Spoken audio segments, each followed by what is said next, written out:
Hello दोस्तों, हमारे YouTube channel Bandevi study में आपका स्वागत है। आज हम आपके लिए यहाँ इंडियन आर्मी से संबंधित टॉप 30 प्रश्नों को लेकर आया हूँ, जो 15 सामान्य ज्ञान और 15 सामान्य विज्ञान के रहने वाले हैं। तो आप हमारे वीडियो में लास्ट तक ज़रूर बने रहिए।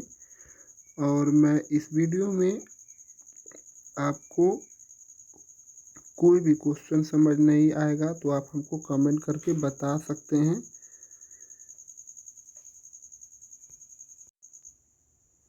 अगर आप हमारे चैनल पर पहली बार आए हैं तो हमारे चैनल को सब्सक्राइब करना मत भूलना दोस्तों। मैं आप लोगों के लिए डेली एक आर्मी का प्रैक्टिस सेट लेकर आता हूं, उसको भी आप देखकर हमारे यूट्यूब चैनल के मेन पॉइंट में जाके वीडियो को देखकर अपनी अच्छी तैयारी कर सकते हैं और अपनी तैयारी को मजबूत कर सकते हैं। तो चलिए शुरू करते हैं। मैं उन्हीं प्रश्नों को लेकर आया हूँ जो पिछले वर्षों में इंडियन आर्मी में कई बार पूछे गए हैं और भविष्य में जो आर्मी का एग्ज़ाम होने वाला है उसमें पूछे जाने की पूर्ण संभावना है। तो यह केवल PYQ MCQ फॉर्मेट में रहने वाले हैं। तो चलिए शुरू करते हैं। प्रश्न संख्या 1, किस शासक ने पहली बार भूमि मापन प्रणाली की शुरुआत की थी? Option A Akbar, option A Ashoka, B Akbar, C Chandragupta Maurya, D Shershah Suri. तो यह जो पहली बार भूमि मापन जो प्रणाली थी इसको शेरशाह सूरी ने लागू किया था। Option D. प्रश्न संख्या 2, न्याय सूत्र किसके द्वारा रचित है? Option A Gautama, B Panini, C Patanjali, D Vatsyayana. तो जो न्याय सूत्र पुस्तक है यह हमारी गौतम ऋषि के द्वारा रचित है। ऑप्शन ए। प्रश्न संख्या 3, भारत में पंचायती राज व्यवस्था की सिफारिश किस समिति ने की थी? ऑप्शन ए अशोक मेहता समिति, बी बलवंत राय मेहता समिति, सी संथानम समिति, डी हनुमंत राव समिति। तो यह जो भारत में पंचायती राज व्यवस्था है यह बलवंत राय मेहता समिति की सिफारिश पर हुई थी। Option B. प्रश्न संख्या 4, भारत में पहली बार जनगणना कब हुई थी? तो भारत में पहली बार जनगणना सन 1872 में लॉर्ड मेयो के समय हुई थी और दशकीय आधार पर या वैज्ञानिक आधार पर जनगणना भारत में सन 1881 में हुई थी और यह लॉर्ड रिपन के समय। तो चलिए देखते हैं यह किस ऑप्शन में दिया है। Option A 1857, B 1861, C 1872, D 1881। तो भारत में पहली बार जनगणना सन 1872 में हुई थी लॉर्ड मेयो के समय और दशकीय आधार पर कहेगा या वैज्ञानिक आधार पर तो सन 1881 में लॉर्ड रिपन के समय हुई थी। भारत का पहला स्वतंत्रता संग्राम सन 1857 में हुआ था। प्रश्न संख्या 5, किस पर्वत श्रृंखला को भारत की छत कहा जाता है? Option A Vindhyachal, B Aravalli, C Shivalik, D Karakoram. तो जो भारत की छत है वह किस पर्वत श्रृंखला को कहा जाता है? तो जो काराकोरम है इसे ही भारत की छत कहा जाता है। काराकोरम पर्वत श्रृंखला को भारत की छत कहा जाता है। प्रश्न संख्या 6, इंडिका पुस्तक किस विदेशी यात्री द्वारा लिखी गई थी? Option A Xuanzang, B Fahien, C Megasthenes, D Ibn Battuta. जो इंडिका नाम की पुस्तक है उसकी रचना मेगास्थनीज ने की थी, ऑप्शन सी। और यह जो सी क्यू की है इसकी रचना हावेनसांग ने की थी। फो क्यू की रचना फाहियान ने की थी। इसको भी आप याद कर सकते हैं या नोट भी कर सकते हैं। किस भारतीय राज्य को पूर्व का स्कॉटलैंड कहा जाता है? Option A Mizoram, B Meghalaya, C Manipur, D Nagaland. तो पूर्व का स्कॉटलैंड किस भारतीय राज्य को कहा जाता है? तो यह जो हमारा पूर्व का स्कॉटलैंड है वह भारत के मेघालय राज्य को कहा जाता है। इस प्रश्न का उत्तर ऑप्शन बी होगा। प्रश्न संख्या 8, संविधान की प्रस्तावना में लोकतंत्रात्मक गणराज्य शब्द किस संशोधन द्वारा जोड़ा गया था? ऑप्शन ए 42वां संविधान संशोधन, बी 44वां, सी 52वां, डी 61वां। तो यह जो था संविधान की प्रस्तावना में लोकतंत्रात्मक गणराज्य जो है इस शब्द का पहली बार प्रयोग 42वें संविधान संशोधन में किया गया था, ऑप्शन ए। प्रश्न संख्या 9, भारत में सबसे प्राचीन वाद्य यंत्र कौन सा है? भारत में सबसे प्राचीन या पुराना वाद्य यंत्र कौन सा है? ऑप्शन ए मृदंग, बी बांसुरी, सी बीड़ा, डी तबला। तो जो भारत का सबसे पुराना वाद्य यंत्र है वह है बीड़ा, ऑप्शन सी। प्रश्न संख्या 10, अजंता की गुफाएं किस धर्म से संबंधित हैं? ऑप्शन ए हिंदू धर्म, बी जैन धर्म, सी बौद्ध धर्म, डी सिख धर्म। तो जो अजंता और एलोरा की गुफाएं हैं यह बौद्ध धर्म से संबंधित है और यह भारत के महाराष्ट्र राज्य में स्थित हैं। प्रश्न संख्या 11, ब्लू वाटर पॉलिसी या ब्लू वाटर नीति किसने प्रस्तावित की थी? Option A Afonso de Albuquerque, B Francis de Almeida, C Vasco da Gama, D Duke of Wellington. तो यह जो है ब्लू वाटर नीति जिसने लागू किया था वह है Francis de Almeida, option B. प्रश्न संख्या 12, भारत की राष्ट्रीय पंचवर्षीय योजना का प्रारंभ किस वर्ष हुआ? तो पंचवर्षीय योजना का जो शुरुआत है वह किस वर्ष हुआ? Option A 1950, B 1951, C 1955, D 1960 में। तो यह जो भारत की पंचवर्षीय योजना शुरू हुई थी वह सन 1951 से 52 में शुरू हुई थी, ऑप्शन बी। प्रश्न संख्या 13, किस गवर्नर जनरल ने अस्थायी बंदोबस्त लागू किया था? Option A Wellesley, B Dalhousie, C Cornwallis, D Canning. अस्थायी बंदोबस्त या परमानेंट सेटलमेंट लॉर्ड कार्नवालिस के द्वारा लागू किया गया था, ऑप्शन सी।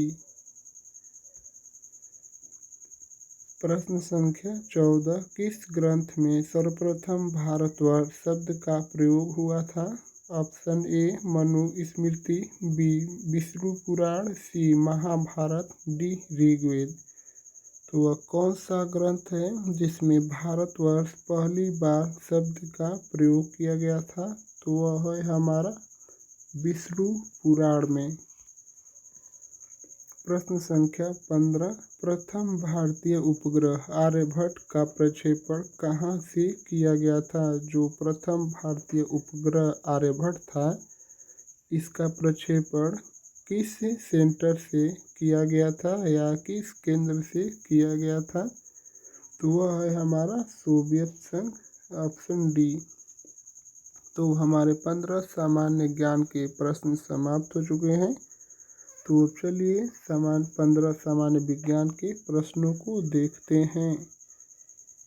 प्रश्न संख्या 16, किस वैज्ञानिक की कमी से किस विटामिन की कमी से रक्त का थक्का बनने में बाधा उत्पन्न होती है? Option A vitamin A, B vitamin C vitamin K, D vitamin D. तो यह जो है रक्त का थक्का विटामिन के द्वारा बनता है। ऑप्शन सी, विटामिन के की अगर कमी रहेगी तो आपका जो रक्त का थक्का नहीं बनेगा। विटामिन के का रासायनिक नाम टोकोफेराल है, टोकोफेराल। और विटामिन सी का वैज्ञानिक नाम स्कॉर्बिक एसिड, इससे स्कर्वी रोग होता है दांतों में। विटामिन ए का वैज्ञानिक नाम रेटिनॉल, रतौंधी इसकी कमी के कारण होती है। विटामिन डी कैल्सीफेरॉल रिकेटस इसके द्वारा रोग होता है। प्रश्न संख्या 17, प्रकाश वर्ष किसका मात्रक है? ऑप्शन ए समय, बी द्रव्यमान, सी दूरी, डी ऊर्जा। प्रकाश वर्ष दूरी का मापन है। Option C. प्रश्न संख्या 18, पित्त किस अंग से निकलता है? जो पितरस है वह किस अंग से निकलता है? ऑप्शन ए यकृत, बी अग्नाशय, सी आमाशय, डी आंत। यह जो हमारा पितरस है यह यकृत से निकलता है। इस प्रश्न का उत्तर ऑप्शन ए होगा यकृत। पितरस यकृत से निकलता है। प्रश्न संख्या 19, डीएनए की द्विगुणी कुंडली या डबल हेलिक्स की खोज किसने की थी? ऑप्शन ए फ्रांसिस क्रिक और James Watson, B Gregor Mendel, C Charles Darwin, D Alexander Fleming. तो यह जो डीएनए का डबल हेलिक्स की खोज जो थी वह फ्रांसिस क्रिक और जेम्स वाटसन ने की थी। प्रश्न संख्या 20, न्यूटन के गति के कौन से नियम के अनुसार बल बराबर द्रव्यमान गुणे त्वरण होता है? यह था F बराबर m में न्यूटन के कौन से नियम से संबंधित है? ऑप्शन ए पहला नियम, बी दूसरा नियम, सी तीसरा नियम, डी कोई नहीं। तो ये न्यूटन का गति विषयक दूसरा नियम है। पहला नियम जड़त्व का नियम है और तीसरा क्रिया प्रतिक्रिया का नियम है, जो प्रत्येक क्रिया के बराबर प्रतिक्रिया होता है। इस प्रश्न का उत्तर ऑप्शन बी होगा दूसरा नियम। प्रश्न संख्या 21, श्वसन क्रिया के दौरान किस गैस का उपयोग होता है? Option A nitrogen, B carbon dioxide, C oxygen, D hydrogen. तो जो श्वसन होती है उसमें ऑक्सीजन का प्रयोग किया जाता है। इस प्रश्न का उत्तर ऑप्शन सी होगा। प्रश्न संख्या 22, तरंगों का वेग क्या होता है? या तरंग का वेग बराबर आप लोग को फार्मूला पता है तो बता सकते हैं। ऑप्शन ए आवृत्ति गुणे तरंग दैर्ध्य, बी द्रव्यमान गुणे त्वरण, सी बल बटा क्षेत्रफल, डी ऊर्जा बटा समय। तो यह जो है हमारा वह आवृत्ति गुणे तरंग दैर्ध्य होता है। तरंगों का वेग आवृत्ति गुणे तरंग दैर्ध्य। Option A. प्रश्न संख्या 23, रेडियोधर्मिता या रेडियो एक्टिविटी की खोज किसने की थी? Option A Madam Curie, B Henri Becquerel, C Rutherford, D Niels Bohr. तो यह जो रेडियोधर्मिता या रेडियो एक्टिविटी है इसकी खोज हेनरी बेकरेल ने की थी। Option B. प्रश्न संख्या 24, मानव शरीर का सबसे कठोर पदार्थ कौन सा होता है? ऑप्शन ए अस्थि, बी हड्डी, सी दांतों का इनेमल, डी त्वचा। मानव शरीर का सबसे कठोर पदार्थ जो होता है वह दांतों का इनेमल होता है, ऑप्शन सी। प्रश्न संख्या 25, प्रकाश का परावर्तन किस नियम पर आधारित है? ऑप्शन ए ऊर्जा संरक्षण का नियम, बी न्यूटन का तीसरा नियम, सी आपतन कोण बराबर परावर्तन कोण, डी आंशिक प्रतिबिंब सिद्धांत। तो जो यह प्रकाश का परावर्तन है यह आपतन कोण बराबर परावर्तन कोण का नियम है, ऑप्शन सी। आपतन कोण बराबर परावर्तन कोण, ऑप्शन सी। प्रश्न संख्या 26, हाइड्रोजन का सबसे सामान्य समस्थानिक कौन है? Option A deuterium, B tritium, C protium, D neutronium. तो यह जो प्रश्न संख्या 26 है, हाइड्रोजन का सबसे सामान्य समस्थानिक कौन है? तो वह है हमारा protium, option C. Protium hydrogen का सबसे सामान्य समस्थानिक है। प्रश्न संख्या 27, कोशिका का शक्तिग्रह किसे कहते हैं? Option A ribosome, B mitochondria, C lysosome, D केंद्रक। कोशिका का पावर हाउस माइटोकॉन्ड्रिया को कहा जाता है, या कोशिका का शक्ति गृह भी माइटोकॉन्ड्रिया को कहा जाता है, ऑप्शन बी। प्रश्न संख्या 28, तापमापी में पारे का उपयोग क्यों किया जाता है? ऑप्शन ए यह रंगीन होता है, बी यह कठोर होता है, सी यह तापमान के अनुसार फैलता और सिकुड़ता है, ऑप्शन डी यह महंगा होता है। तो यह जो तापमापी में जो पारे का प्रयोग होता है वह इसलिए होता है क्योंकि यह तापमान के अनुसार फैलता है और सिकुड़ता है, ऑप्शन सी। प्रश्न संख्या 29, ओजोन परत किस गैस के कारण नष्ट होती है? Option A CO2, B CFC, D C option है CH4, डी SO2। तो इस प्रश्न का उत्तर होगा ऑप्शन बी क्लोरोफ्लोरोकार्बन या CFC ओजोन परत को नष्ट कर रही है, ऑप्शन सी। प्रश्न संख्या 30 और आज के प्रैक्टिस सेट का लास्ट क्वेश्चन, मनुष्य के शरीर में रक्त का pH मान कितना होता है? Option A 5.6, B 6.8, C 7.4, D 8.2। तो जो pH मान 7 होता है यह उदासीन होता है, और जो एक 7 से अगर किसी तत्व का pH मान 7 से अधिक है तो वह क्षारीय होता है, अगर 7 से कम है तो वह अम्लीय होता है, और जिसका 7 है वह उदासीन होता है।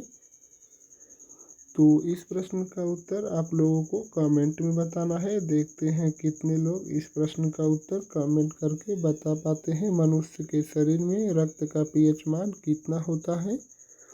अगर हमारी वीडियो आपको अच्छी लगी है तो हमारे चैनल को सब्सक्राइब कर लीजिए और वीडियो को लाइक करना मत भूलना दोस्तों। और आप हमारे YouTube चैनल पर जाकर अपने GK GS की तैयारी को और भी मजबूत कर सकते हैं। मैं और भी वीडियो अपलोड कर चुका हूं, उसको देखकर अपनी तैयारी को मजबूत करना मत भूलना दोस्तों। सबसे बड़ी बात यह है कि आप हमारे चैनल को बिना सब्सक्राइब किए हुए मत जाना दोस्तों। आप लोग का बहुत बहुत धन्यवाद दोस्तों।